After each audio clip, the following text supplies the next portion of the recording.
little good old-fashioned leg work. Listen, we have different styles. You're a man of action, which is fine. Whatever we do, we're playing God. We are gods. And who dies? Make the hard choice. It's him. You better run! War is on its way. Come on, you're the god.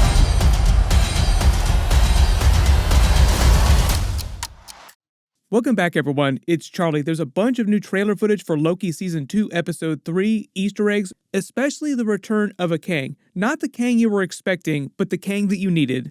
There was a big teaser for them finding another Kang during Episode 2, so we'll break it all down. Some of this footage might be from Episode 4, Episode 5 too. Marvel does that where they'll mix footage from a bunch of different episodes together for their series.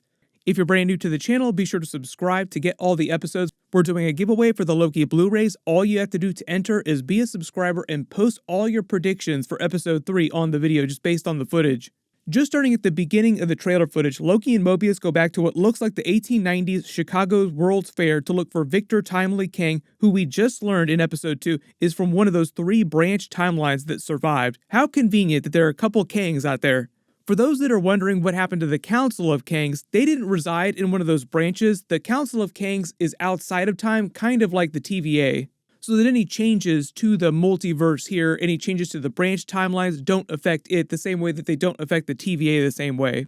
The reason why the TVA is breaking down is because the machinery that controls the sacred timeline, that creates the sacred timeline, is breaking down, and that's at the TVA. Basically, those 3 surviving branch timelines are operating like completely alternate universes, though, where things are just a little bit different. They don't say which number designation this universe is in the trailer footage, but in this universe, Kang was born Nathaniel Richards in the 30th century like he is in every universe. For the most part, up to a certain point, all the Kangs are similar. Then at some point in their futures, they all have some sort of divergence, like Lizard Kang here eventually turns into a lizard. This version of Nathaniel Richards in his 30th century eventually creates the Victor Timely persona and travels to the 1800s and tries to conquer the Earth from the past, although he seems like he's a more benevolent, a nicer version of Kang. Basically, it amounts to the same thing though. He's going to the past to try and change it using his advanced knowledge from the future. In the comics, this is usually the same Kang taking on different personas throughout his own lifetime, trying to fight the different Avengers characters or doing different things. In the MCU, they're just saying that all the different comic book versions of Kang are from completely different universes, and they all only take on one persona. So for instance, the Rama Tut version of Kang in the Council of Kangs is the only version that he becomes in his universe. He was never called Kang the Conqueror in his universe, he was only ever Rama Tut.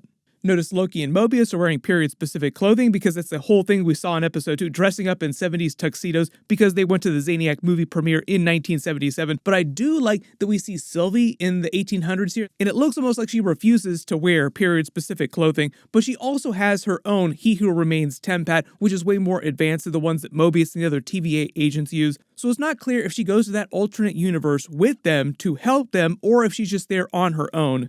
She might be just traveling to those different branch timelines looking for the dangerous variants of Kang that Loki told her about, like the Council of Kangs that he warned her about. We start to see a lot of familiar things, like we see Victor Timely's version of Miss Minutes, who is old-timey because this is his whole vibe. He's kind of like the Nikola Tesla version of Kang in this scenario. And because they explained the main version of Miss Minutes was helping Renslayer survive the timeline bombings, she might have sent her to the universe here in search of Victor Timely Kang, because Miss Minutes is the universe's most advanced supercomputer, most sinister supercomputer too. Before the Season 1 finale, when she took off with Renslayer to help her, she was processing all of the multiverse data coming through the TVA systems, meaning she was monitoring every single alternate universe that He Who Remains was allowing to exist. They explained that the sacred timeline is sort of like a rope of a bunch of different timelines woven together. That's why there were multiple universes when the sacred timeline was the only timeline. The only difference is the variations, like the other universes inside the sacred timeline, did not contain or did not give rise to other dangerous Kang variants. So He Who Remains wasn't preventing other universes from rising up. Like there were other universes, there was a multiverse when there was only the sacred timeline. He was just preventing other universes from being created that gave rise to other dangerous Kang variants. So Miss Minutes used to have data on everything, processing it in real time. Like that's how powerful she was. She'd be able to scan the other timelines and find out which variants of Kang would be helpful to Renslayer. Like, oh, go find this variant of Kang in this universe, he'll help you. It also seems like Renslayer was trying to get her memories back. Even though it seemed like He Who Remains loved her for some reason, at some point he left the TVA, created the Timekeepers, started wiping her mind too. So it'll be interesting to see what her reaction is to like these other Kang variants that we see during the season. The whole idea though is that OB teased that they'd need a Kang to unlock the control systems in the TVA timeline control room. Like they said He Who Remains, but obviously He Who Remains died at the end of season 1. Since he's dead, they need another Kang variant, and there are 3 timelines left to check. There are a lot of people that were asking about the particular temporal aura, like if it's a fingerprint, does that mean that the temporal aura of the different Kangs in different universes are also different? Would that mean that Victor Timely Kang that they bring back to the TVA to help them was the person who really created the TVA? We'll probably find out pretty fast, but they might have just fudged that detail when they were talking about temporal auras, because theoretically, each of the different Kangs in different universes should have slightly different temporal auras, but they might just have some hand-waving for that detail and just say that all the different Kang variants from different universes basically read the same on detection systems, like, oh, it's the same person, they can't tell which one is bad and which one is good. But it does look like in the trailer when they go back to the TVA, OB is super surprised. Oh man, it's you. You're the guy that created the TVA. That would mean that OB remembers him. A lot of people are wondering about that too. Like, he seems to remember a lot of things, especially going back into the past, like at least 400 years, that most other people don't remember. So maybe OB didn't have his mind wiped the same number of times that all the other people in the TVA did. There also might be some twists going on with his character too. People are like, is he pretending to be somebody? Like, is he another Kang variant himself? Twist upon twist upon twist. We'll see. Then it looks like they just have some comedy with Loki and Mobius meeting Victor Timely Kang in the past, like Ant-Man and the Wasp post-credit scene where they find him. That was meant to be a scene taken directly from the Loki Season 2 episodes. Like, they literally just copy-pasted it to the end of Ant-Man and the Wasp Quantumania. During that, Loki seems deathly afraid of meeting him because they all assume that He Who Remains variants are dangerous because that's what he told them when they were in the future. Like, if you think I'm bad, wait till you meet my variants. So he's assuming that he's going to be just like He Who Remains. Like, we need to watch out. My early theory right now, just based on the footage, because it seems like Victor Timely Kang goes back to the TVA to help them, is that they do fight briefly until Loki realizes that he's a friendly Kang who's happy to help them. Like, that's the big twist. Like, oh no, I'm not trying to kill you. I'm not part of the Council of Kangs in the same way, even though most Kang variants seem like they are part of the Council of Kangs. That was what they said in the Ant-Man the Wasp Quantumania post-credit scene. The Immortus version of Kang said that he called every single variant of Kang to this council meeting. So I think the idea is that there's a lot of infighting in the actual Council of Kangs, like even though they're all on it in some way, some of them are more powerful than others, and not all the different Kangs agree with each other, which is actually similar to the comic book backstory behind the Council of Kangs. I believe we saw a couple Kang variants during this scene that we're going to see during the season. Like, I think that Victor Timely Kang is in the background here, as well as Mr. Griffin Kang, and I think we'll also see him during season 2. Mr. Griffin Kang is the one that created Kang Industries and took over the Avengers Tower in his timeline. There was a real quick blink and you'll miss it Easter egg for that during Loki Season 1 Episode 5 on the Void Planet, like it had been pruned. It also seems like Sylvie is going after Victor Timely Kang, also trying to kill him the same way she killed He Who Remains, because she basically told Loki that, like, what are you gonna do if these other Kangs show up? Oh, I'm gonna kill him, just like I killed the other one. During the fight, we see Renslayer with that old-timey version of the TVA tech, like the pruning wand, because Victor Timely's whole thing is hyper-advanced tech from the 30th century that's very similar to He Who Remains TVA tech, just made to look old-timey. I think this is meant to pay off some of the Easter eggs about the Council of Kangs backstory that He Who Remains told them in Season 1. Like, for a little while, we shared information and technology across universes to the betterment of each of our own universes. So many of the different Kangs on the Council of Kangs all used similar types of technology in their universes with small, subtle twists. And Victor Timely's whole thing is being super old-timey, like ye old time travel machine that he's trying to lecture them on here, like Nikola Tesla or Thomas Edison lecturing people about electricity in the 1800s. There are a couple of deep-cut Marvel Easter eggs here too in his presentation, like this is a Marvel, like literally the name Marvel, but also the name Victor Timely is an Easter egg for the origin of Marvel Comics. Timely Comics was the original name for Marvel Comics that was started by Martin Goodman, who hired a young Stanley Lieber, Stan Lee, to work for him.